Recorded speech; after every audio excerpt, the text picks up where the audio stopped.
Telugu Desam party ప్రకటించినటువంటి అభ్యర్థులలో నలుగురు అభ్యర్థులను మార్చి మరో నలుగురు కొత్తవారికి అవకాశం ఇచ్చినటువంటి నేపథ్యంలో ఆ నలుగురు అభ్యర్థులని ఎందుకు మార్చాల్సి వచ్చింది, ఆ స్థానాల్లో ఎందుకు కొత్తవారికి అవకాశం ఇవ్వాల్సి వచ్చింది అనే అంశాలకు సంబంధించి మనతో మాట్లాడేందుకు ప్రముఖ రాజకీయ విశ్లేషకులు, ప్రముఖ సీనియర్ జర్నలిస్ట్ దుర్గా వడ్లమణి గారు మనతో ఉన్నారు. మేడంతో మాట్లాడదాం. Madam, hi. మేడం, హాయ్ మా. ఇప్పటికే తెలుగుదేశం పార్టీ అభ్యర్థుల జాబితాను ప్రకటించింది. అయితే నలుగురు అభ్యర్థుల్ని మాత్రం మార్చి ఆయా స్థానాల్లో వేరే అభ్యర్థుల్ని ప్రకటించింది. ఆ 4 స్థానాల్లో అభ్యర్థుల్ని ఎందుకు మార్చింది, ఎందుకు మార్చాల్సి వచ్చింది, ఎందుకు వేరే వారిని అక్కడ అభ్యర్థులుగా ప్రకటించాల్సి వచ్చింది అంటే ఏం చెప్తారు? అంటే ఇప్పుడు తెలుగుదేశం ఏం చేస్తున్నారంటే ప్రతి నియోజకవర్గం మీద కాన్సన్ట్రేట్ చేశారు వాళ్ళు. ఆ కాన్సన్ట్రేషన్లో తప్పకుండా అక్కడ అభ్యర్థి గెలుస్తాడు అనుకున్న వాళ్ళని పెట్టారు. ఇంకొక విషయం ఏంటంటే మనకి తెలుగుదేశం, జనసేన, బీజేపీ ముగ్గురు మనకి కలిసి పోటీ చేస్తున్నారు. ముందుగా బీజేపీ వీళ్ళతో చేరనప్పుడు వీళ్ళు కొన్ని సీట్లు కేటాయించుకున్నారు, జనసేనకు కొన్ని, వీళ్ళకి కొన్ని. సో ఆ కేటాయించిన దాంట్లో జనసేన తర్వాత బీజేపీ చేరటంతో వాళ్ళు ఒక 3 స్థానాలు తగ్గించుకున్నారు, ఎమ్మెల్యేలది 1 స్థానం, ఎంపీది తగ్గించుకున్నారు. ఆ విషయంలో జనసేన పవన్ కళ్యాణ్ గారు చాలా ఉదారత చూపించుకున్నారు. అయితే ఇప్పుడు మనం చెప్పుకుంటున్న ఇప్పుడు ఉండి నియోజకవర్గం ఏదైతే ఉందో రఘురామకృష్ణరాజు గారు, మనం ఫస్ట్ నుంచి నరసాపురం ఎంపీగా వారు పోటీ చేస్తే బాగుండని మన అందరూ కోరుకున్నారు, ప్రజలు కోరుకున్నారు, మీడియా కోరుకుంది. ప్రతి ఒక్కళ్ళు ఆయనకి ఇస్తే బాగుంటుంది అన్నదే ప్రతి ఒక్కళ్ళ ఉద్దేశం. ఎందుకంటే వారు వైసీపీలోకి కారణాంతరాల వల్ల వెళ్ళినా అక్కడ చాలా అవమానాలు పాలయ్యి, కానీ పార్టీని వీడకుండా, అంటే తనంతట తాను బయటికి రాకుండా రచ్చబండ కార్యక్రమం ద్వారా ప్రజల్ని చేతనపరిచి, ఎలాగా అంటే అసలు పార్టీలో వైసీపీలో ఏం జరుగుతోంది, వైసీపీ వాళ్ళ మోటో ఏంటి, వాళ్ళు ఏ రకంగా హెరాస్ చేస్తున్నారు, వాళ్ళు చేస్తున్న అక్రమాలు ఏంటి, ఇవన్నీ ఆయన రచ్చబండ ద్వారా బయట పెట్టారు.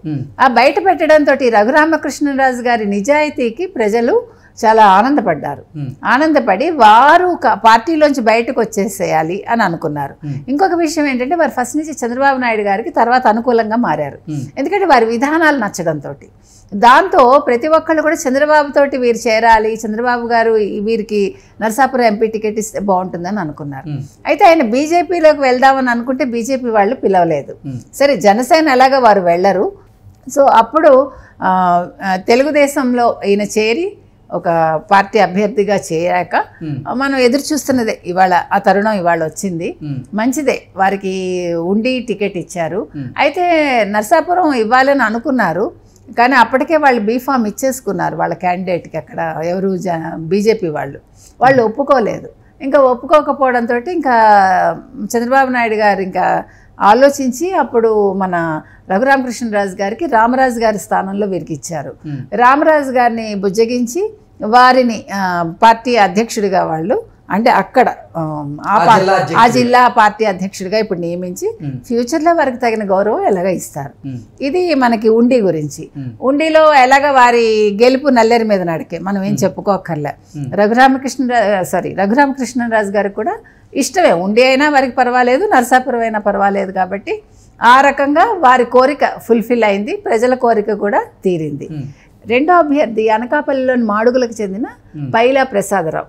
అయితే పైలా ప్రసాదరావు గారికి ఇచ్చారు, కానీ ఆయనకి అక్కడ నియోజకవర్గం నుంచే వీరికి ఎవరికి చంద్రబాబు నాయుడు గారికి ఫీడ్బ్యాక్ వచ్చింది.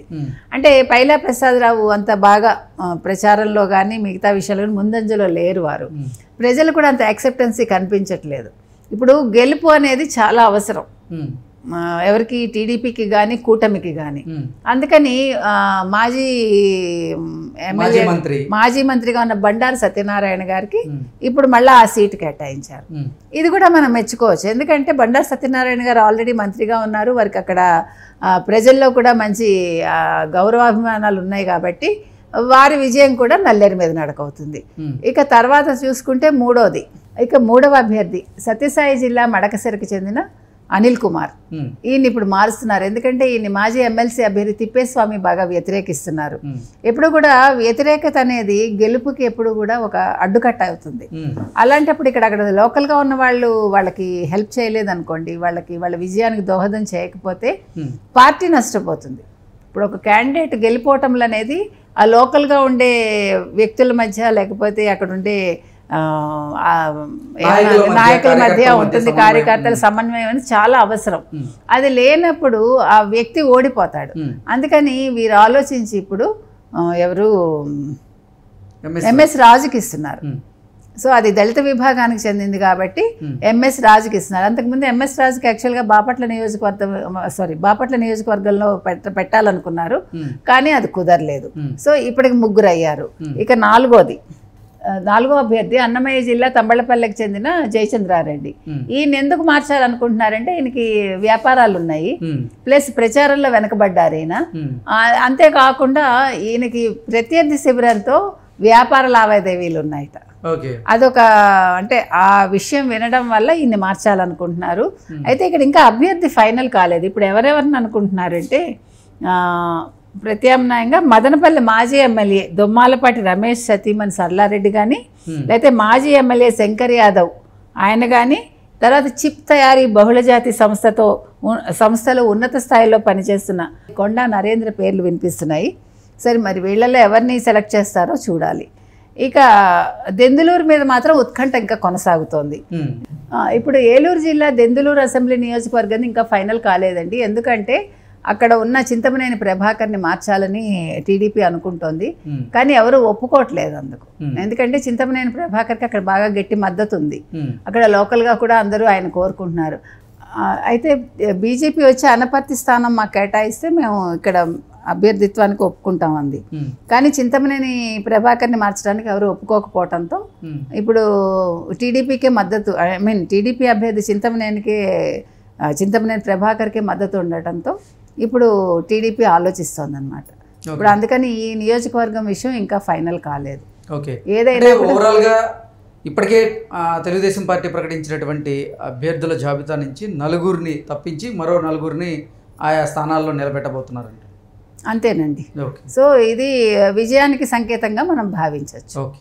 సో అప్పుడు తెలుగుదేశంలో ఈయన చేరి ఒక పార్టీ అభ్యర్థిగా చేరాక మనం ఎదురు చూస్తున్నదే ఇవాళ ఆ తరుణం ఇవాళ వచ్చింది. మంచిదే, వారికి ఉండి టికెట్ ఇచ్చారు. అయితే నర్సాపురం ఇవ్వాలని అనుకున్నారు, కానీ అప్పటికే వాళ్ళు బీఫామ్ ఇచ్చేసుకున్నారు వాళ్ళ క్యాండిడేట్కి. అక్కడ ఎవరు బీజేపీ వాళ్ళు ఒప్పుకోలేదు. ఇంకా ఒప్పుకోకపోవడంతో ఇంకా చంద్రబాబు నాయుడు గారు ఇంకా ఆలోచించి అప్పుడు మన రఘురామకృష్ణరాజు గారికి రామరాజు గారి స్థానంలో వీరికి ఇచ్చారు. రామరాజు గారిని బుజ్జగించి వారిని పార్టీ అధ్యక్షుడిగా వాళ్ళు అంటే అక్కడ ఆ జిల్లా పార్టీ అధ్యక్షుడిగా ఇప్పుడు నియమించి ఫ్యూచర్లో వారికి తగిన గౌరవం ఎలాగ ఇస్తారు. ఇది మనకి ఉండి గురించి. ఉండిలో ఎలాగ వారి గెలుపు నల్లేరు మీద నడికే, మనం ఏం చెప్పుకోకర్లే.